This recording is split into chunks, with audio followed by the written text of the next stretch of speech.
สถานีวิทยุกระจายเสียงแห่งประเทศไทยจังหวัดเชียงใหม่ AM 1476 กิโลเฮิรตซ์สถานีวิทยุภาคภาษาชาติพันธุ์แห่งเดียวในประเทศไทยที่มีความทันสมัยเชื่อถือได้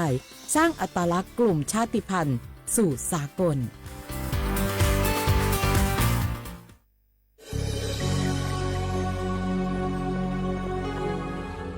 เกิดเป็นคนไทยเติบโตบนผืนแผ่นดินไทยจงภูมิใจในความเป็นไทยชาติไทยเรานั้นนับเป็นชาติที่มีความเป็นมาเก่าแก่ยาวนานเรามีภาษาวัฒนธรรมและมีสิ่งต่างๆที่เป็นเอกลักษณ์ให้เราได้ภาคภูมิใจในความเป็นคนไทยเราควรเห็นคุณค่าและมีความรักชาติหวงแหนแผ่นดินอันเป็นมรดกของบรรพชน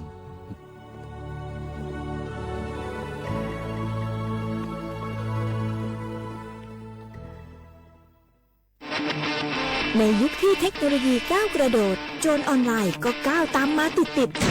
สื่อออนไลน์เปรียบเสมือนแหล่งข้อมูลชั้นดีของโจรออนไลน์เราควรใช้สื่อออนไลน์ด้วยความระมัดระวังและป้องกันตัวเองจากโจรออนไลน์ด้วยคาถา3อย่า 1. อย่าโหลดแอปจากแหล่งอื่นๆที่ไม่ใช่ App Store หรือ Play Store 2. อย่าแอดไลน์คนที่ไม่รู้จักหรืออ้างเป็นเจ้าหน้าที่หรือหน่วยงานต่างๆไม่ว่าจะเป็นจากรัฐหรือเอกชนและ 3. อย่าสแกนใบหน้าหรือให้ข้อมูลส่วนตัวในแอปที่ไม่รู้จักเด็ดขาดที่สำคัญควรท่องให้ขึ้นใจว่าธนาคารจะไม่แนบลิงก์ทุกประเภทผ่าน SMS และอีเมลรวมทั้งไม่ส่งลิงก์ขอข้อมูลสำคัญผ่านช่องทางโซเชียลมีเดียยกเว้นกรณีลูกค้าร้องขอด้วยตัวเองเท่านั้นด้วยความปรารถนาดีจากสำนักงานประชาสัมพันธ์ที่ 3 กรมประชาสัมพันธ์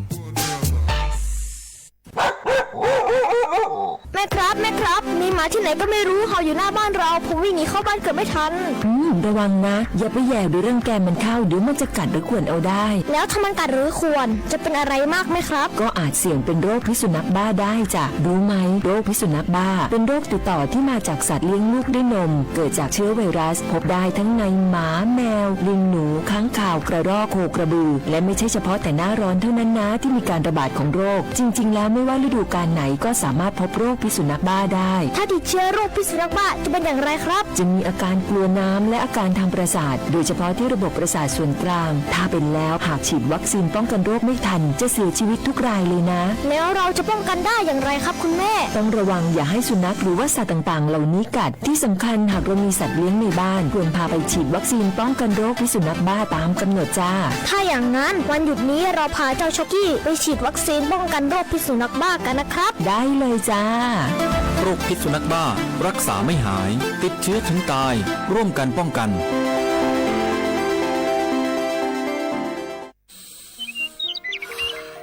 เจ้าจะอีอากาศกำลังดีมีหมอกมีเหมยมีน้ำข้างเหมือนในฝันเลยเนาะเจ้เนาะใจละยิ่งตอนแรงซ้ำให้นะช่วงตะวันจะตกดินน่ะฟ้าเป็นสีทองงามแต่อากาศแบบอีนี่นักท่องเที่ยวชอบเนอะว่าได้สาวๆมายืนตากน้ำข้างอย่างกันอยู่นี่บรรหาวันก็นี่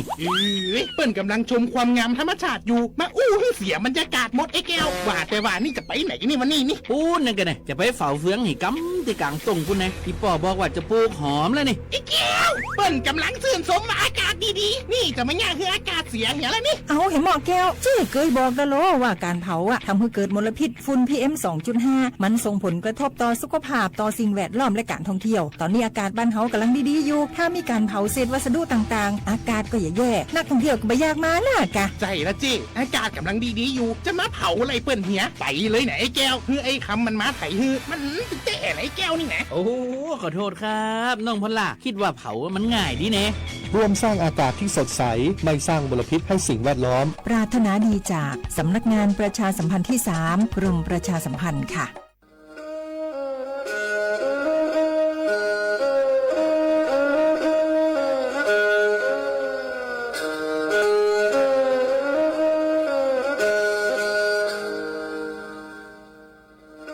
Đào núa, số tông chua sang xua, hú tế chào thai, đào lúc sáng tranh mày. Lúc sư hỏi hà lưu mông, y nu bế hà ó ra. Yang sáng dấu, bế hà thảo sư hỏi, giữ tính, dù trao tính. Yang trọng đô, bế hà thảo sư hỏi, cảo khang tính, dù cảo dị tính. ช่างเต่าเดาช่าง AM เกอีเชงเปล่าปัวช่างเจ้าเจ้ากิโลเฮิรตซ์เดาหนัวมองย่อไปลูมงสวดเหล่าชอกังนองเต้า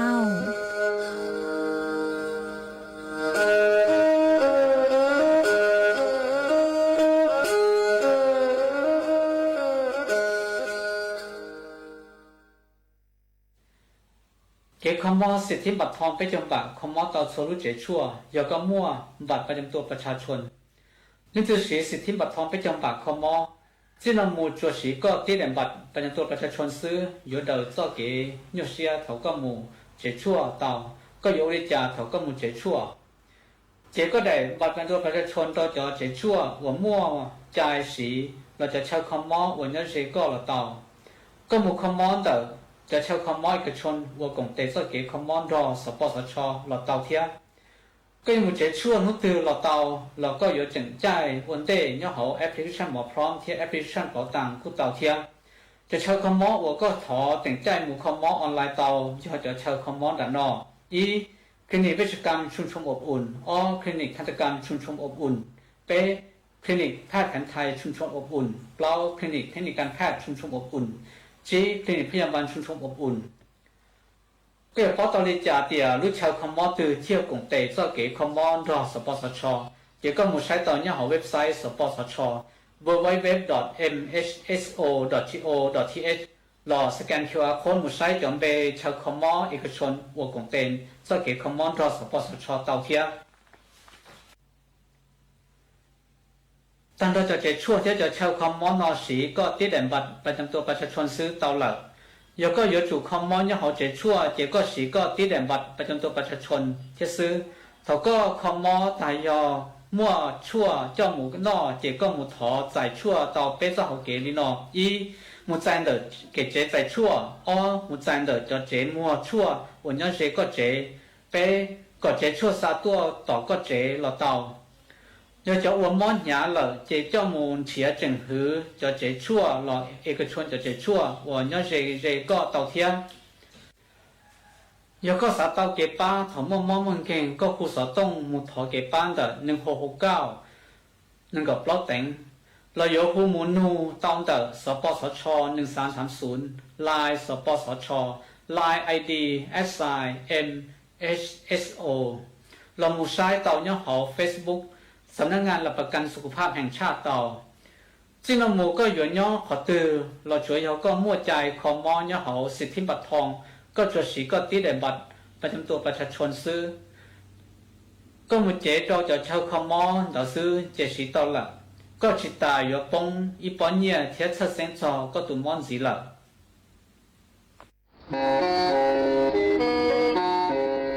เล่งตือสังเกงโฆษณาจวนเต่าสุต้องจัวสังชัวหูเต้เชอไทยเต่าลู่เสียงแจ้งใหม่คือยอขอเชอมัวเก๋เป้ารูเก๋ฉีฟางนอนรอเต่าชงเหงสัญญาณมงเต่าเกล้ท่องเปล่าหูลู่เสียงแจ้งใหม่ยอเล่งตือสังเกงนัวหลอนงตัวเต่าจวนเต่าสุต้องจัวสังชัวหูเต้เชอไทยเต่าลู่เสียงแจ้งใหม่จวนเต่าตุมเบอร์สุต้องศูนย์ชื่อเป้香蕉ศูนย์เจ้าหยี่หล่อชื่อศูนย์จั่วเปล่าเจ้าหยี่จื้อช่างจั่ว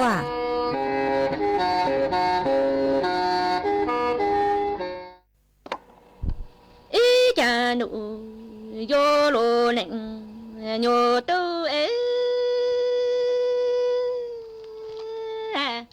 จะแทงก็ตั้งโยแต่ดูโยโลตูใจโยมองชาอีนูเอนอทังอีนูลานีจงโจก็ฮากูนีตัวตีตัวก็จะตัว是破路的路，有路都将在我，个等有的路，有路都在有梦在一直的那谈，一直那你中着个，还顾你多多个在多，是破不的路，有路都。chẳng lô nịnh nhô tu yo tan sen gõ cả tăng cha e gõ nhớ hồ tuổi cha cũ máu quê cha gõ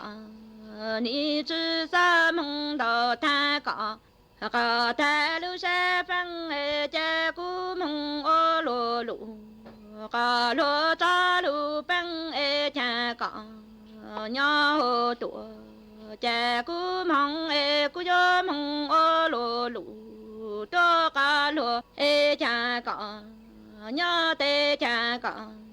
ni chữ sa ma đồ tha cọ cọ tha lu sa cứ e cha cú mong ô lô lụ cọ lô cho luôn giữ mô thề ngọ cọ tăng e cha thề ngọ cọ tăng e chẳng lô lệnh tu yo mong ô lô lụ to ca lô chẳng yo mà năng ca e nè mang nè số tuổi tu cho ta tê ni ô lú nhỏ chị ca thế tuổi lú mò pha e cha nè mang nè số yo ta lô lệnh tu chẳng e cọ yo ma cha nhà nụ trăng cả chữ e chẳng lô lệnh tu ni chữ căng cây lu nhỏ nhỏ phăng ca pha ha ta ya cu yo ma se ta cu lệnh cho là lệnh gì cô lu nhỏ chữ he là lu nồng se lơ nồng chữ chẳng yo chữ lu nhỏ chỉ nặng ca chu tuổi sư tư chính e nụ yo lo tu cha na mang na so ni ta có tu có te tu ya tu e mo thằng e chùa ninh e nụ yo lo tu e cha nụ yo lo tu yo mong o lo lụ to cả lo e ni ma năng ta lơ na mang nè số tuổi tu cho thi e nè thằng a nịnh tu tè ni ô lu nhỏ an gì lu mô tuổi nhỏ tu sĩ nè mang nè số ni tè nụ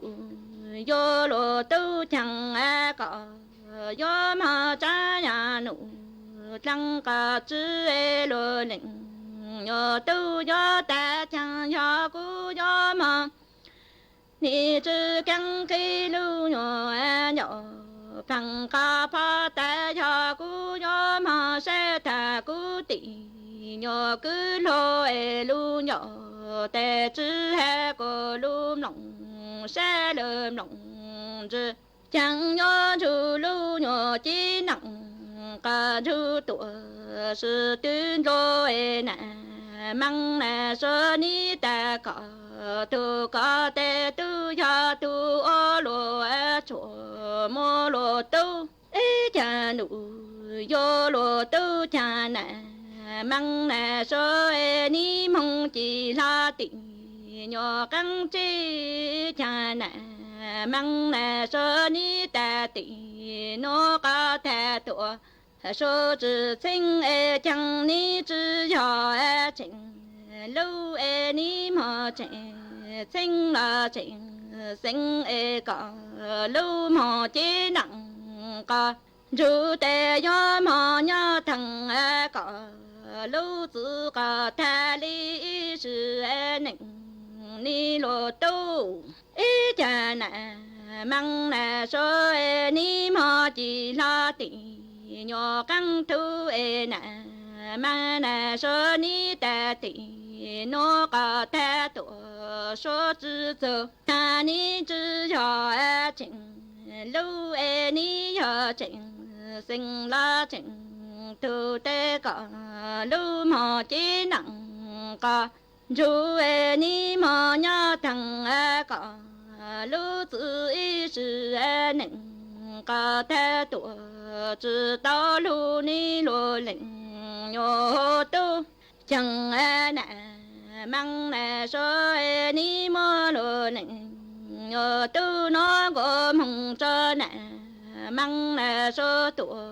lưu trên đau lim họ chẳng su phê mong chờ phim nè tê tôn hừng tuổi lưu tao bao cha nè mang nè số gió mô lô nè nhờ tu lưu nhờ trên nặng ca chú nó gồm hồng cho nè mang số tuổi lưu trí sư lim họ chẳng sư phi mong chờ phim lệ tí cho hừng tuổi lừa nó số nụ vô lô tu chẳng thể ngọ cả ta chờ gió tuổi sư thể ngọ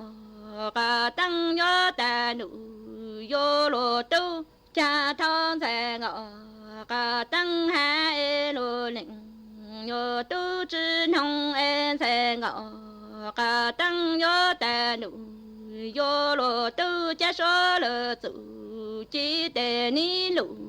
ti ô lụ em cha lô nịnh nhờ tu ni trên hồng thể ngọ cả tăng hạ ni nó tê ni do ta ta tự zưng zư lụ cả lẽ lô mô lô chủ mô lô tu cha thể ngọ cả tăng trò gió tuổi sự tê chẳng thể ngọ cả tăng gió tê nụ vô lô tu thâu cú hè cả tu trên hồng cha số lơ tự chi ni đau tuổi ti ôn đau lô nịnh tu trên hồng thể ngọ cả tăng hạ tê ni nô ni do ta ta tu zưng zư lụ đô cả lẽ tuổi sang sơ lo nụ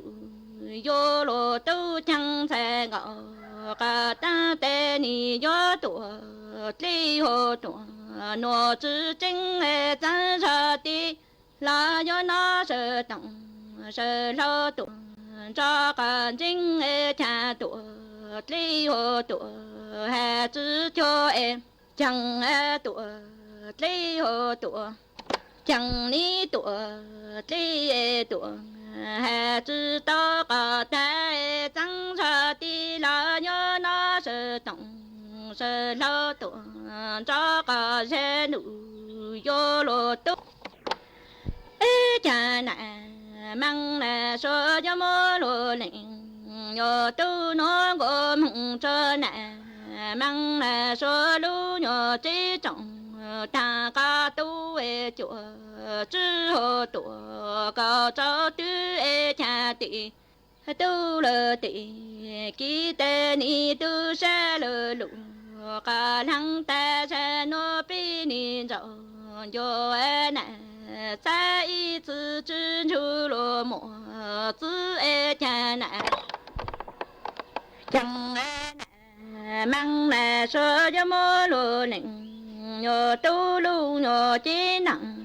cả chữ nó gồm hồng trơ nè mang nè sơ lu nhờ chí trọng thằng ca tu chùa chư chùa chư hồ tùa cơ cho thịnh cha tị tu tị ký ni tu sa lụ cả lăng ta sa nó tê pi nhớ chư chu lô mộ tư thăng y sư nịnh mô lô tu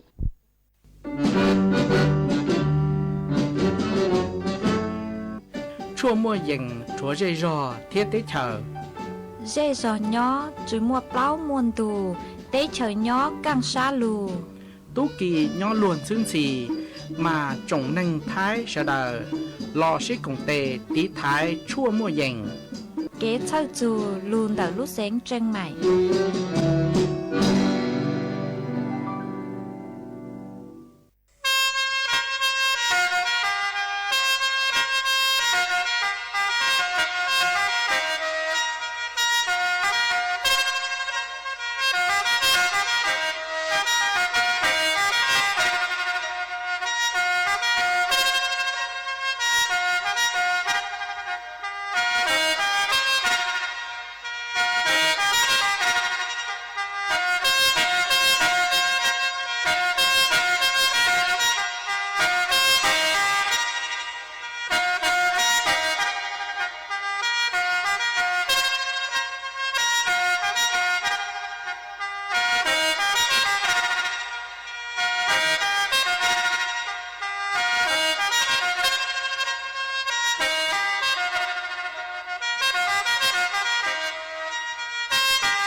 ทรงอีจงหนาจือกตีเน่งจังสวดเล่า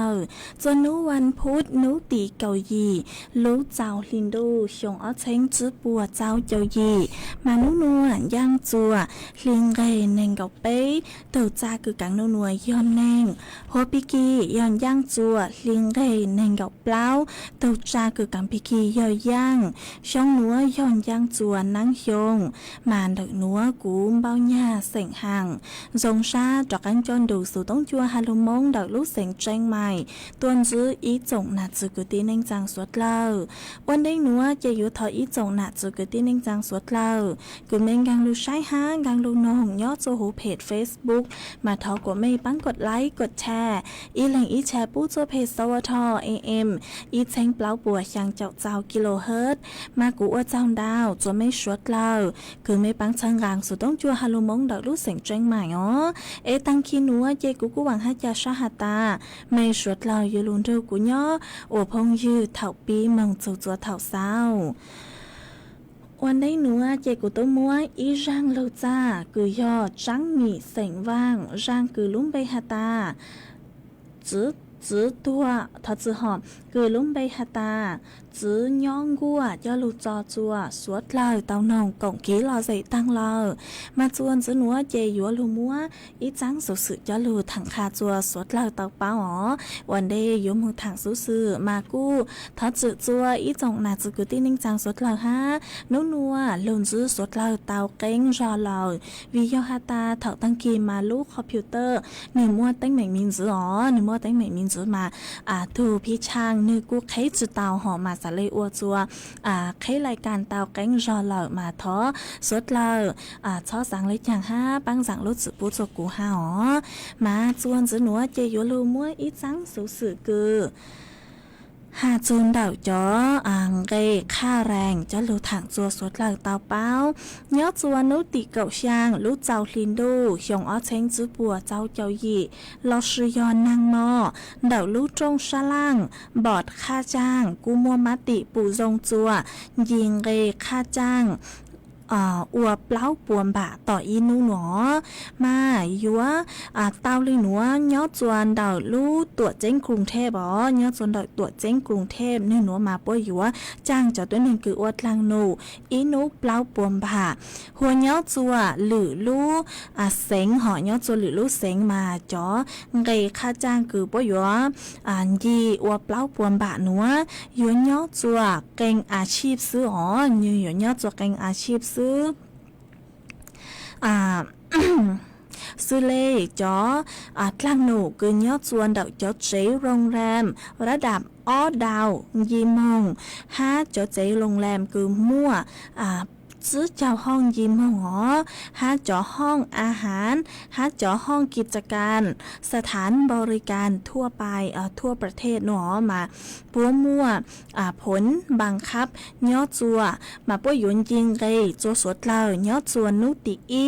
ลูช่างลินดูชงอ้อเช้งจื้อปัวเจ้าหยีหนูมองหนอมาเจ้าหนูจื้อป้วนยิงเกยจัวเจ้าต้นแห่งคืออวดลังหนูย่อจวนจางตัวเจ้งกรุงเทพอีหนูเปล่าปวมบาเรามากูจะโลถังคาจัวหนาจื้อกูตีนิ่งจางสวดเราเต่าเป้าเลยหนูกูสงสารจูเจ้าต้นแห่งคืออวดลังหนูย่อจวนจางตัวเจ้งกรุงเทพหอมาจวนจื้อหนูเจยัวจอกังลูจออีร่างกีลอใส่จัวสวดเหล่าเต่าหนองกงกีลอใส่อวกีจวนซื้ออีปลาโนเจเลหมังจอกังลูมัวอีจังสุสุจะลูถังคาจัวสวดเหล่าเต่าเป้าจวนซื้อมันยอจวนเดาร่างหนัวยออยู่มัวรัวเสียงท่อร่างสัวพังเสียงคือลุ่มใบคาตาอวนยังจื้อจอกกลางหนออยู่มัวร่างหนัวจะลูจอจัวสวดเหล่าเต่าหนองกงกีลอใส่อวกี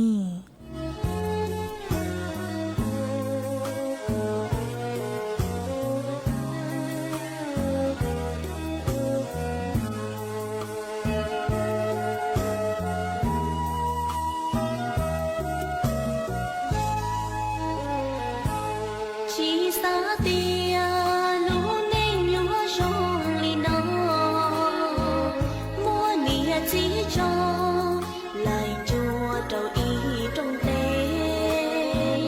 vua lo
mà chuẩn giữ nữa chỉ yếu lùm mua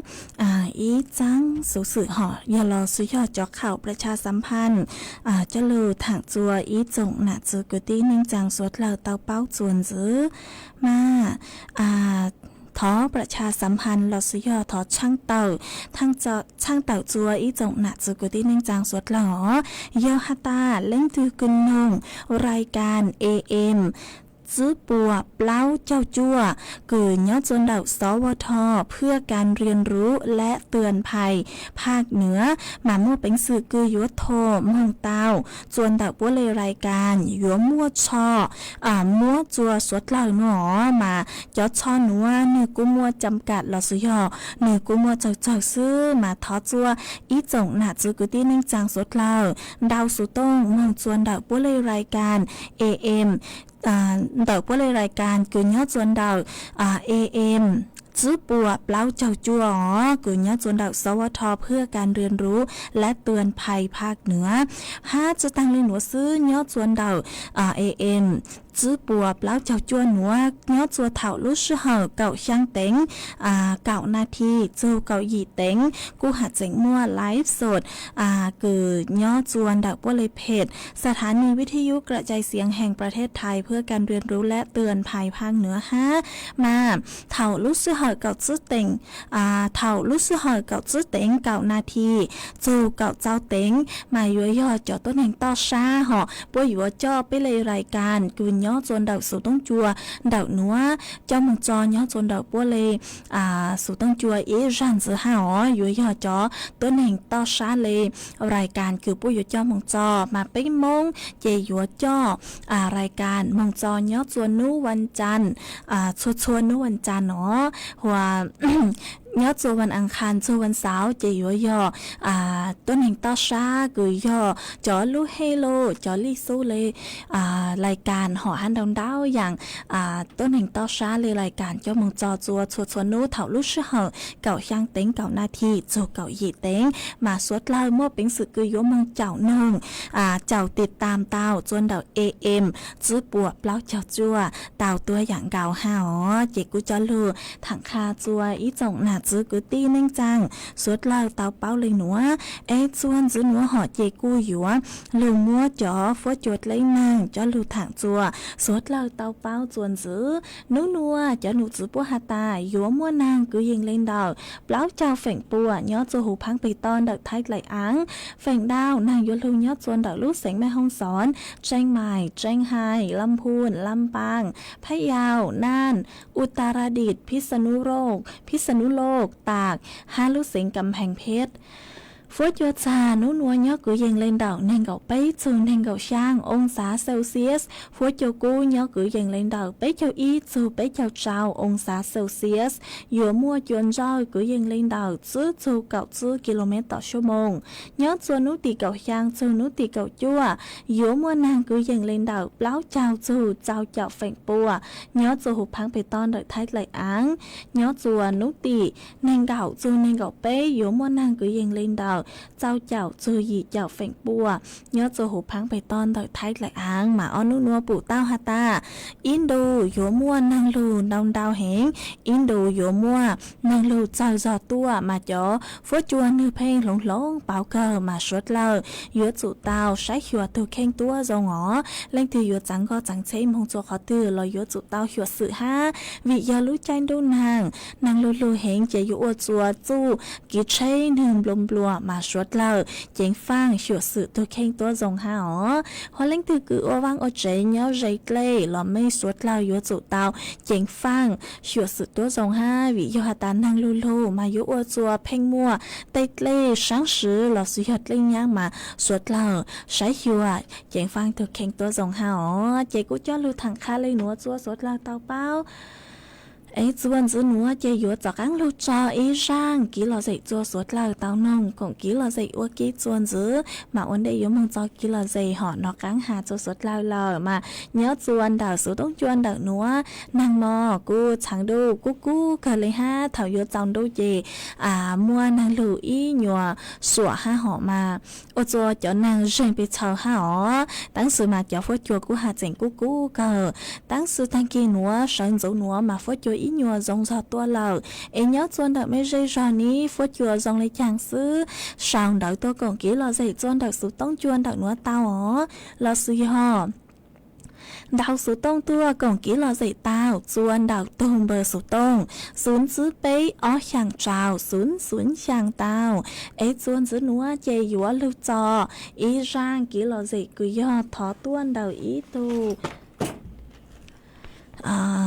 ít thu nạt chế nhớ chuồn đảo bà kia chiêng đào con đào số tông tu hạt ta sáng nông cá sỉnh thọ răng cứ hạt ta uốn nhang chế tấu kỳ nó chế của cô mông bang tàu cá sỉnh thọ răng nó lờ yếu mua răng lưu ra nó cho lưu trò ua con là tu hát trò chùa suốt lờ tao rủ con nông cổng ký lò dậy ua kỳ ít la nó chế lên mạng lưu tên đóng đảo đảo ít rộng nạt giữ cứ tiên anh chẳng suốt lờ chẳng em đủ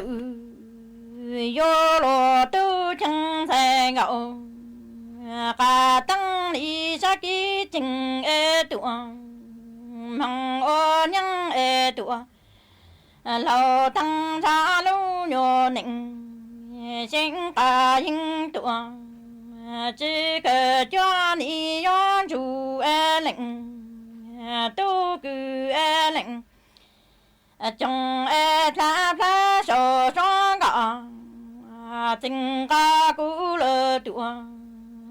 so so chi ni yo mang i nu lu nyo du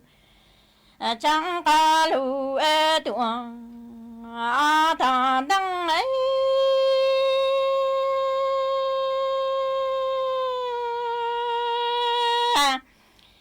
chẳng lu ca nhỏ tề ta yo mong có yo cho tăng im lặng xa đi yo tên đồ ế lụ cả cho ta căng ta yo cho lỡ tị tu cứ tị sẽ yo chỉ chú lô mùa na cứ mùa tự sẽ yo chỉ to nọ y pro căng ế nữ yo lo tu cha chín đặng ca chu an nhân ca yu lo thăng cha lu nhô nịnh chỉ cần chỉ chẳng yo chu e lệnh tu li trong ca pha so song ga tình ca cũ lơ tua so so chi ni yo mang i nu lu nhô du chẳng ca lu e tua a ta cho e lu ca nhô tề ta yo mang có nhớ cho tăng im lặng xa ni yo tên lo e lu ca cho ta căng ta yo cho lơ tị tu la tình才要知足落寞，那么自才要知道那一不着哎女，有落都哎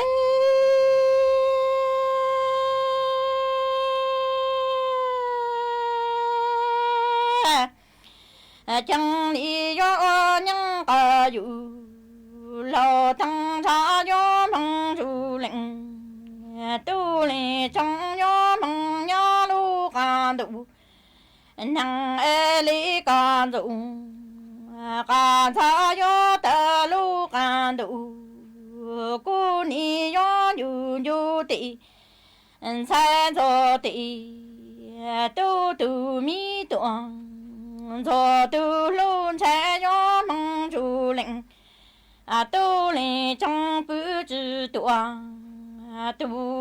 lăng lu e nữ yo lo tu cha chín đặng ca chu nhân ca yu lo thăng cha yo mong chu lệnh tu li trong yo lu ca du năng e li ca du ca cha yo ta lu ca du cho anh như như tị san so tị tu tu mi tuang 做都要忙出灵，都来中不中路，知了地边疆马儿让，当路都把说了多，路梦之潮哎。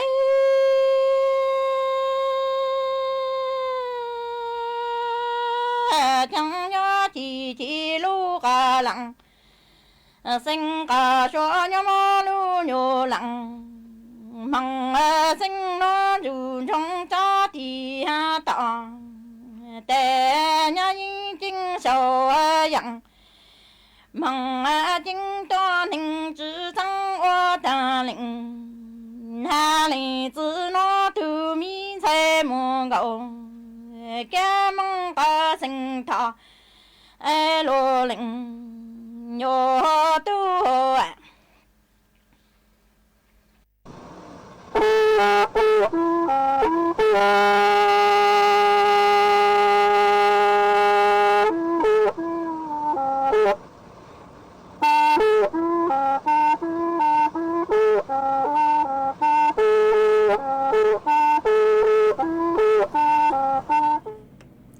mà chuồn giữa núa chạy yếu cho cán lưu tế đau đớn đợi ý trọng nạ giữa cử ti nên chẳng suốt lâu mà núa núa cho nụ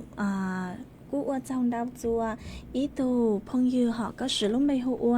sáu vấn nhị xe lão giá có sau đợi tua hà ta nhớ dòng sơn dùa nhớ chuồn đợi viền bạ bao nàng lưu ý nu ý mò lê họ mà có hạt tạ ô chua cho phốt chua đào viền bả bao rong rong cao lên nó rong sát cao cứ có cú chính xong đào tua cùng ký lo dễ kha chua bấy suốt lao tàu bao nhớ chua đào sự tông chuồn đào nó ha cháu rô cháu sa bút chua có há mua cho ô trong đào chua cho nạt sự cứ tin nên trang suốt lao ha cứ mấy cú sang sticker đào đào cao tua cháu rô cháu sa bút chua cú mà rong sát cao cháu rô cháu sa bútจากการ做ไม่สวดแล้วฮะว่าจังดาวตัวอีตัวพงยืก็สือลุ่มไปหัววนจัวตงลีก็ชาวดอกตัวหาตาย้อจงตัวมัวย้อจงปูจัวก็ตัวอย่างเก่าฮะมาต่างสื่อนัวกูจะปู่หอกูจะหอบปุ่มไอ้ชาวดาวตัวเบาเลยหนัวซื้อหามือตัวพงยืหยกหัวชาวดาวตัวหัวป๊อจัวbó chùa sỉnh va nó họ có xong đợi tôi hà ta nhớ dòng chùa có tôi dạng gạo ha mua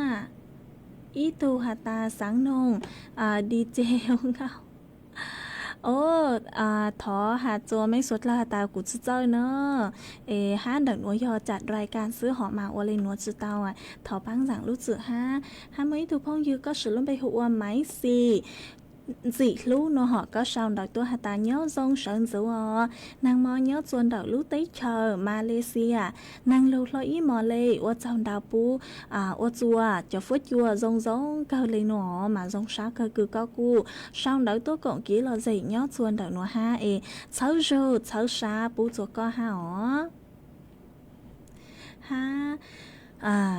ว่าจังดาวจัวไม่สวดเราคือไม่กู้ช่องดาวตัวกองกี้เราจะขาจัวไปสวดเราเตาเป้าเนื้อชวนดักสุดต้องจวนดักหนูห้ามาจงชักเกอเช้ารูเช้าช้าปูจัวไม่ห้าไม่ตัวพงยือก็หยกขอช่องดักตัวหาตาเนื้อชวนดักปังหินฝนนางลูอวจัว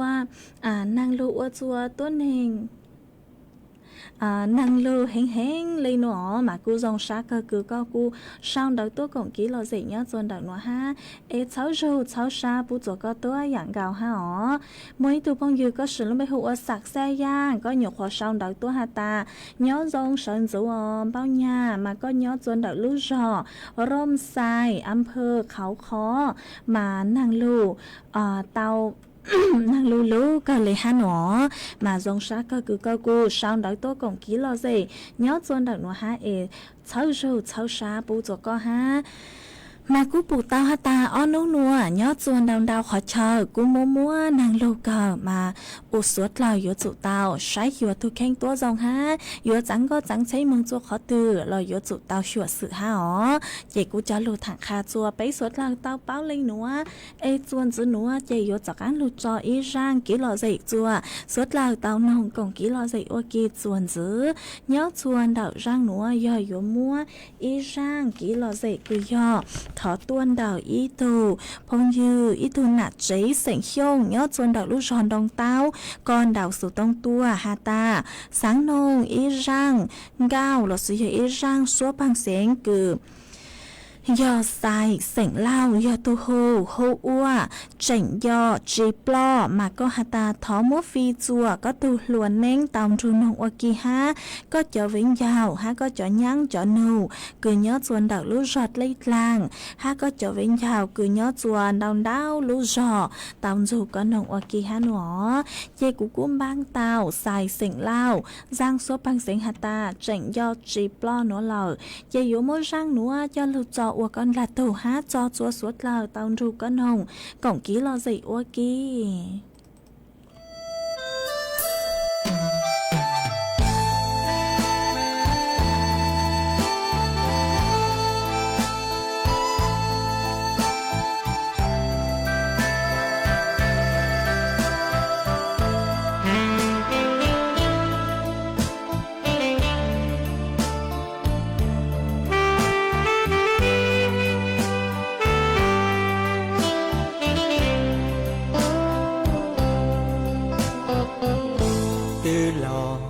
nâng lầu ta li nó lo chẳng giòn gió có nó ua lúa có tù men xia chẳng chỉ tao đua chẳng qua bao sủa bỏ có xua mò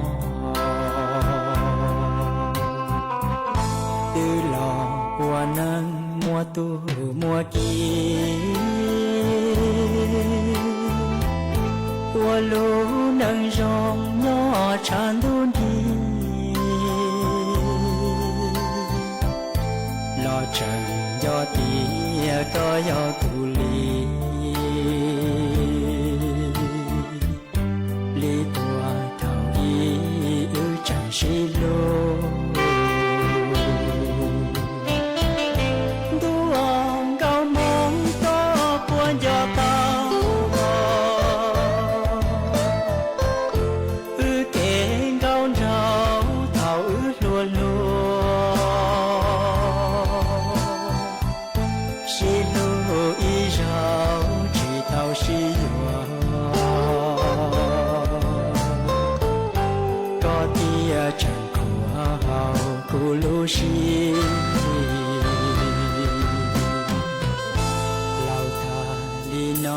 chẳng gió có cha du cha du na chẳng gió chỉ lo vì tia tia nó chỉ tao vừa có rằng xia tôn cho tua chỉ tê mua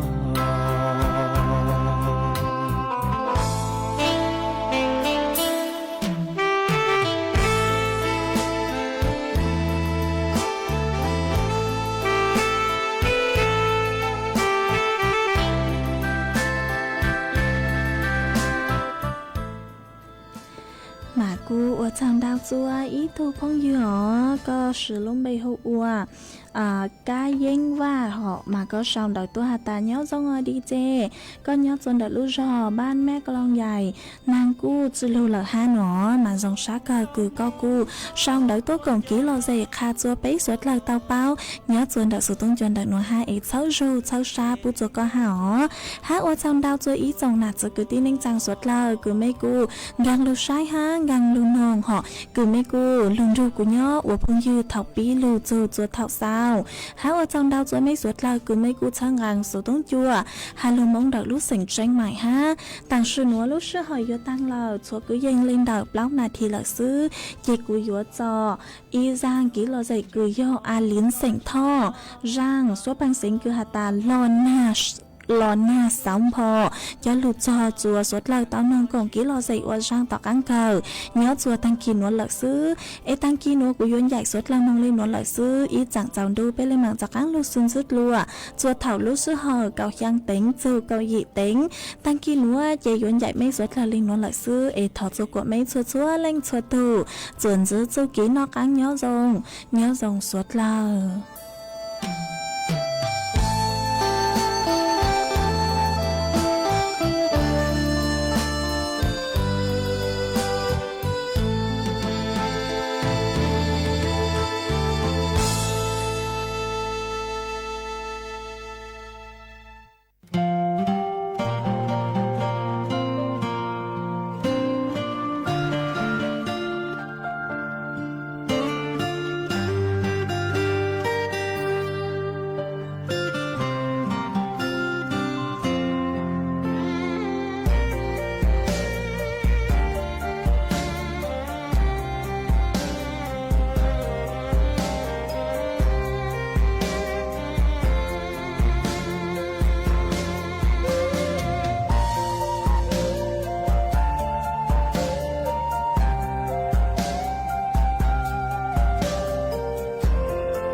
สถานีวิทยุกระจายเสียงแห่งประเทศไทยและเครือข่ายทั่วประเทศเสนอข่าวต้นชั่วโมง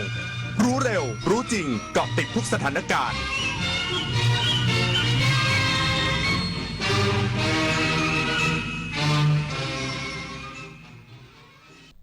รับฟังข่าวต้นชั่วโมง 6 นาฬิกากับจันทิมาเจษฎาจิตพัฒนาค่ะ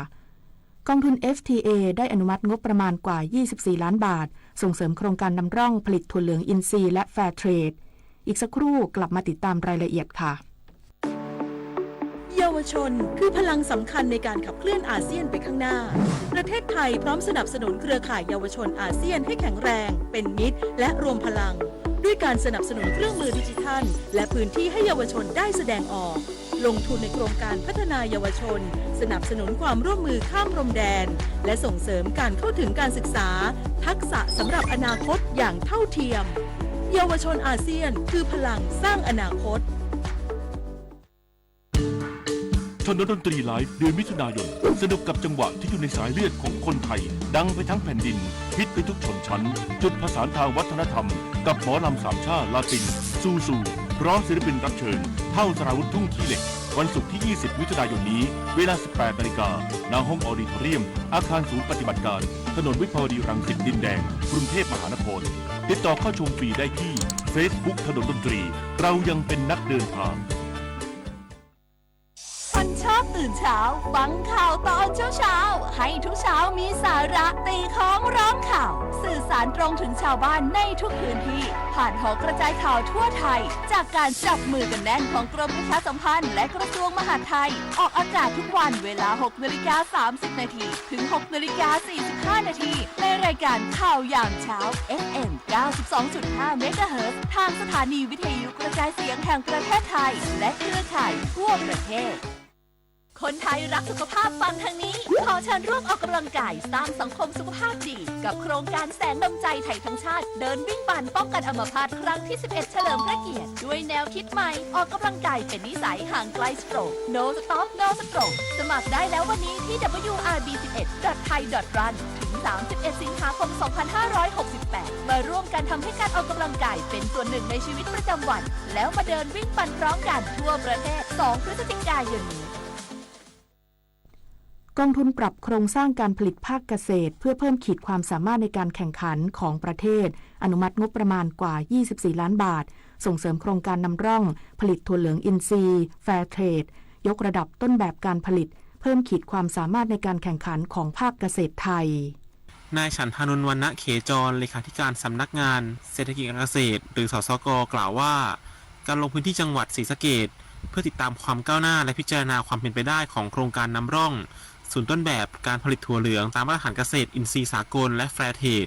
ของกองทุนปรับโครงสร้างการผลิตภาคการเกษตรเพื่อเพิ่มขีดความสามารถในการแข่งขันของประเทศหรือกองทุน FTA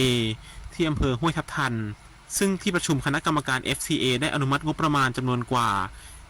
24,980,000 บาทดำเนินโครงการนำร่องต้นแบบปรับโครงสร้างกระบวนการผลิตด้วยโมเดลต้นแบบให้เกิดประสิทธิภาพสูงและแปลงผลิตได้รับการรับรองมาตรฐานสามารถผลิตเมล็ดและเมล็ดพันธุ์ถั่วเหลืองอินทรีย์หมุนเวียนรองรับความต้องการของเกษตรกรในพื้นที่ด้วยเทคโนโลยีมีระยะเวลาการดำเนินงาน 5 ปีทั้งนี้เชื่อว่าโครงการดังกล่าวจะสามารถนำร่องต้นแบบการผลิตถั่วเหลืองตามมาตรฐานอินทรีย์ให้วิสาหกิจชุมชนสามารถลดต้นทุนค่าเมล็ดพันธุ์ค่าปุ๋ยและชีวพันธุ์ได้ไม่น้อยกว่า30%ชาวนันมาลีรายงาน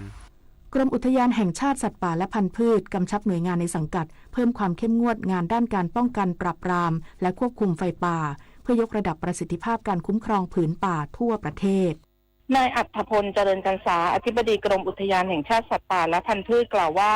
ได้กำชับนโยบายแนวทางปฏิบัติให้กับเจ้าหน้าที่ผู้ปฏิบัติงานด้านการป้องกันและปราบปรามทั้งสำนักป้องกันปราบปรามและควบคุมไฟป่า